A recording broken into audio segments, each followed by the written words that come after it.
Hello guys, good morning সবাইকে। তো এখন ব্যায়ামটা শেষ করে নিয়েছি। দাঁড়াও, তোমাদেরকে একটা ছাদে জিনিস দেখাই। দাঁড়াও, এই দেখছো আমাদের বাড়িতে দুটো ওয়াইফাই লাগানো হয়ে আছে, একটা জিও আর একটা এয়ারটেল। আর এইগুলো কোনো দিন তোমরা লাগিও না। আর আমি জিওটার কথা বলছি না, মেনলি এই এয়ারটেলটার কথাই বলছি। আর আমি এই ভিডিওটায় যেই দিন ভয়েস দিচ্ছিলাম সেই দিন আমাকে এয়ারটেল কোম্পানি থেকে ফোন করেছিল আর বলছে যে তুমি রিচার্জ করছো না কেন।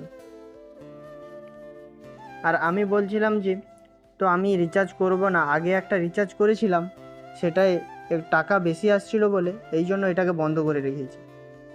আর যেদিন আর রিচার্জ শেষ হয়েছে সেই দিনই বন্ধ করে দিয়েছি।